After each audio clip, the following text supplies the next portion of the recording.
Vous savez, ce n'est pas parce qu'on s'aime que l'on est forcément heureux en couple et la raison, elle est toute simple. C'est que plusieurs personnes s'aiment mais ne savent pas s'aimer. Ce qui est le plus douloureux dans une relation, ce n'est pas le fait qu'il n'y ait pas d'amour. C'est lorsque l'amour est là, vos intentions sont bonnes. Vous vous mettez toute votre énergie pour que ça marche, mais vous avez la frustration de vous rendre compte que ça ne marche pas, que ça ne passe pas, que vous ne vous comprenez pas, que les choses ne marchent pas comme vous aimeriez.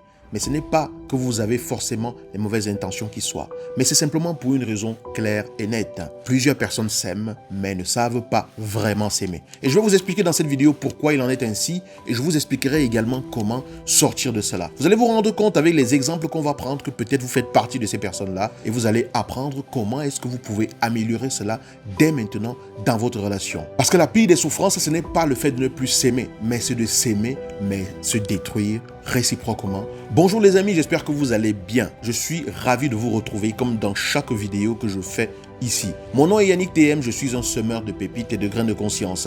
Je n'ai pas la vérité absolue, je ne la détiens pas. Je suis simplement là pour semer des graines. Regardez parmi ces graines celles qui vous parlent, celles qui vous inspirent, prenez-les, faites-les grandir dans votre vie afin de récolter les fruits. Ce sera votre mérite. Je sème simplement. J'aimerais également vous dire que le 21 décembre prochain, nous nous retrouvons pour un atelier 100% en ligne dans un espace que nous allons définir. Nous allons partager le lien. Vous allez regarder quelque part autour de la vidéo, soit dans la description, soit dans le premier commentaire, en fonction de là où vous me regardez. Vous allez trouver le lien pour pouvoir prendre votre place dès maintenant. C'est possible à partir de maintenant. Alors, quelles sont les raisons qui font qu'on s'aime, mais qu'on ne sait pas aimer l'autre? La raison numéro 1, c'est lorsqu'on aime avec les blessures. Vous savez, lorsque nous aimons certainement avec notre cœur. Nous ressentons quelque chose pour quelqu'un, mais nous manifestons la plupart du temps notre amour à travers nos blessures, à travers nos habitudes. Et dans ces habitudes-là, on a nos blessures. Vous avez bien entendu, on aime avec nos habitudes. L'habitude, c'est quoi? C'est lorsque la peur domine, vous allez aimer avec votre peur. Parce qu'en réalité, on aime avec ce qu'on a vu. On n'aime pas avec ce qu'on n'a pas vu. Si on se sent aimé, alors on va aimer comme on s'est senti aimé. Par exemple, si on a été aimé dans le silence, on va apprendre à aimer en silence. Si on a été aimé dans le chaos, on va apprendre à aimer dans la méfiance. Si on a été aimé dans l'insécurité, on va apprendre à s'aimer en s'attachant trop à l'autre. Vous voyez donc, en fait, en réalité, ce n'est pas l'amour le problème. Parce que quand on aime et qu'on est adulte, on aime avec un cœur qui a déjà vécu des choses. Parfois avec un cœur qui est déjà blessé, parfois avec un cœur qui a déjà des égratignures. Et ce cœur-là va aimer avec sa capacité du moment parce qu'il est à ce niveau-là, à ce moment-là. En fait, on aime comme on a été aimé ou comme on a survécu faute d'avoir été aimé. Par exemple, une femme qui a grandi dans une maison où il fallait se débrouiller seule va peut-être plus tard aimer en toute autonomie, tout simplement. Elle ne demandera rien à son partenaire. Elle va souffrir en silence parce qu'elle se dit que dans le couple, c'est comme ça que ça marche. Lorsqu'elle est dans le couple, elle va penser que demander, c'est déranger. Le partenaire, lui, va avoir l'impression que sa femme ne s'intéresse pas à ce qu'il peut lui apporter. Il va interpréter ce silence comme étant un rejet, comme étant un manque d'intérêt, alors qu'elle est en train de souffrir en silence et alors qu'elle est en train de penser même vraiment très fort. Vous voyez que ces deux personnes-là s'aiment, mais leurs blessures parlent à leur place. Et c'est comme essayer en fait de verser de l'eau dans une carafe qui est fissurée. L'intention, elle est belle, mais l'eau va fuir de partout. La deuxième raison qui peut faire que les gens qui s'aiment aient du mal à aimer l'un l'autre, c'est parce que nous aimons en fonction de notre attachement. Il y a des personnes qui vont fuir dès que les choses deviennent sérieuses. D'autres qui vont s'accrocher dès que les choses deviennent fragiles. D'autres encore qui vont absolument vouloir tout contrôler pour ne pas perdre le contrôle. Pas par méchanceté, hein. C'est-à-dire que ce n'est pas forcément la méchanceté de l'un ou l'autre, mais plutôt par protection. Parce que dans un couple, ces protections-là, on les met de façon inconsciente. Et elles peuvent justement devenir des prisons. L'attachement, c'est en fait comme une programmation inconsciente que vous avez et qui se déclenche automatiquement. Vous voyez ce que je veux dire? Un exemple, c'est quoi? Un exemple, c'est une personne qui a un attachement sérieux et qui va avoir peur qu'on l'abandonne. Ou une personne qui justement va envoyer des messages tout le temps, qui va avoir besoin tout le temps qu'on lui dise « je t'aime », qui va avoir besoin de beaucoup plus de preuves d'amour parce qu'elle est très attachée et qu'elle a peur d'être abandonnée. Mais une personne qui a un attachement évitant va plutôt avoir peur qu'on le capture, qu'on la capture émotionnellement. Elle va avoir besoin de plus d'espace, de plus de distance, de parfois respirer.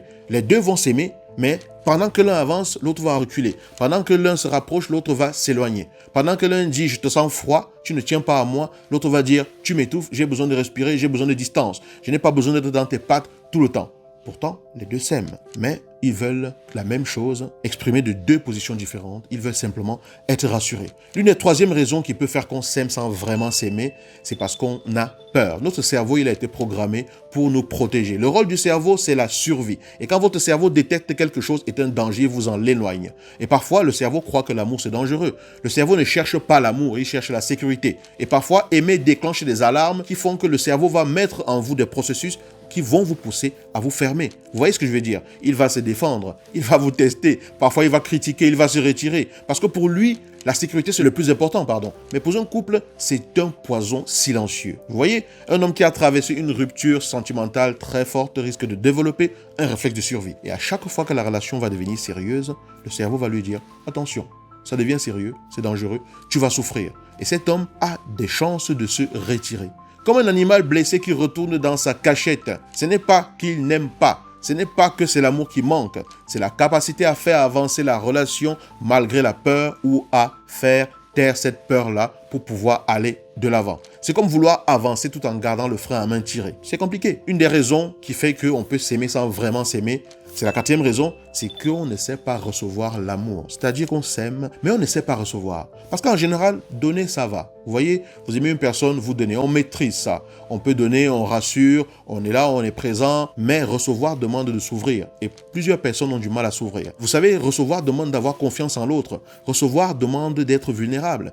Et il y a des personnes qui ont des difficultés à sortir de leur armure, qui ont peur de recevoir. Parce que recevoir demande de montrer, en fait, en réalité, quelque part, une partie sensible de sa personne. Une personne, par exemple, qui se donne à 100%, qui fait des efforts, qui fait tout, qui carbure pour justement vous donner beaucoup d'amour et qui se sent mieux lorsqu'elle vous donne beaucoup d'amour et tout, il peut arriver que cette personne-là ne sache pas recevoir certaines choses venant de vous. Recevoir, c'est pas forcément des choses matérielles. C'est pas forcément des cadeaux que vous faites. Ça peut même être un compliment. Il y a des femmes, vous leur dites, vous êtes belle. Elles vous disent, est-ce que tu es sûr de ce que tu dis? Elles vous disent vraiment, elles vous disent, arrête de me dire n'importe quoi. Parce qu'elles ne sont pas à l'aise avec le fait de recevoir justement. Et ça en dit beaucoup sur ces personnes-là, plus que sur ce qu'on est en train de leur dire. Est-ce que vous savez recevoir? La cinquième raison qui peut faire qu'on s'aime sans vraiment s'aimer, c'est qu'on confond l'amour et la survie émotionnelle. Beaucoup de gens disent « je t'aime ».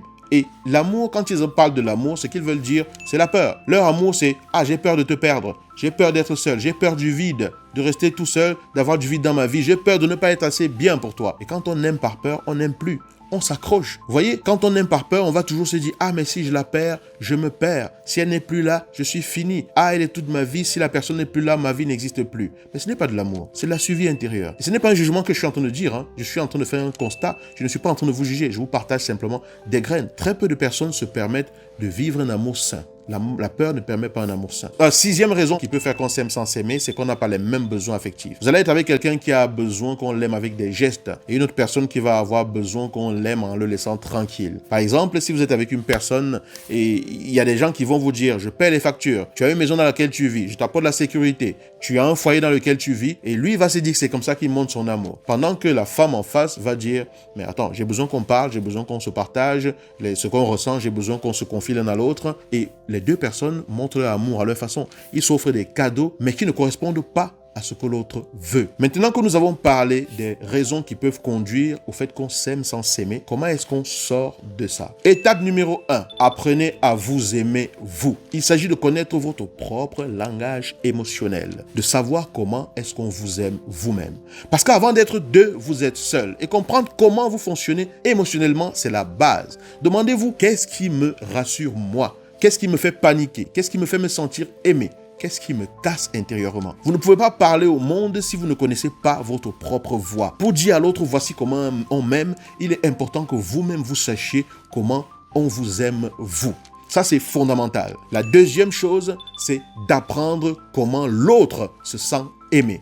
Donc, apprendre le langage émotionnel de l'autre. On ne peut pas aimer l'autre comme nous nous aimons. Mais c'est ce que nous trouvons souvent logique à faire. Et c'est cela d'ailleurs qui va aussi nous permettre de savoir comment on sait comment l'autre se sent aimé. Je vous donne un exemple. Si une personne fait toujours le même type de choses, pour vous montrer qu'elle vous aime, mais que ça ne correspond pas à ce que vous recherchez, la personne est certainement en train de faire ça parce qu'elle, ça correspond à ce qui veut dire pour elle qu'elle se sent aimée. Donc, même si ça vous frustre, prenez cela en enseignement pour comprendre comment cette personne se sent aimée et vous l'aimerez de cette façon-là en retour, mais tout en lui expliquant comment vous vous sentez aimé. C'est comme cela que ça marche, parce qu'on n'aime pas l'autre comme nous-mêmes. On aime l'autre comme l'autre a besoin d'être aimé. C'est comme cela que cela doit être pour que chacun se sente bien dans la relation. Ce que vous donnez n'est pas toujours ce que l'autre reçoit, parce que ce n'est pas toujours ce qui correspond à ce que l'autre recherche. Il est donc important de se demander comment l'autre se sent aimé, lui donner ce dont il ou elle a besoin, et ça change tout. Donc lorsqu'une personne vous dit « j'ai besoin d'espace », ça ne veut pas forcément dire « je ne t'aime plus ». Si une personne dit « j'ai besoin que tu me rassures », ça ne veut pas dire « je suis fragile ». Ça veut simplement dire « aime-moi comme moi j'en ai besoin ». Et non comme toi, tu décides. Est-ce que vous aimez votre partenaire comme il ou elle en a besoin? Troisième conseil pour justement changer les choses, c'est aimer avec conscience. Apprenez à moins parler avec la peur, mais à parler avec votre cœur. Parce que le problème, ce n'est pas ce que vous ressentez. Le problème, c'est la manière dont vous exprimez ce que vous ressentez. Donc, il s'agit de parler avec le cœur. Donc, parler quand le cœur est prêt et se taire lorsque c'est la colère, la frustration, l'agacement qui parle. Il faut apprendre à rassurer, même quand c'est difficile. Reconnaître ses propres limites, savoir revenir à soi. Parce que tant que l'intérieur est blessé, l'amour va avoir du mal à trouver sa place. Parce que quand on parle par peur, on peut vouloir dire quelque chose, mais ne pas utiliser les mêmes mots. La peur va dire, par exemple, tu ne fais jamais rien pour moi. Le cœur, lui, va dire, j'ai besoin de te sentir proche. La peur va dire, tu m'étouffes, alors que le cœur, lui, il dira, j'ai besoin d'un peu d'espace pour me recentrer. Ce sont les mêmes messages, mais deux mondes différents. Comment est-ce que vous parlez avec votre partenaire? Vous lui parlez avec le cœur ou avec la peur? Quatrième conseil, créez des rituels simples d'amour pour pouvoir vous retrouver. L'amour ne se vit pas dans l'extraordinaire comme la plupart des gens pensent. L'amour se vit dans les petits gestes tous les jours. Est-ce que vous prenez le temps au quotidien, juste 10 minutes pour parler avec votre partenaire sans téléphone? Est-ce que vous prenez le temps de demander à l'autre comment il se sent cette semaine? Quel est son objectif à atteindre cette semaine? Quelle est la phase émotionnelle qu'il traverse cette semaine?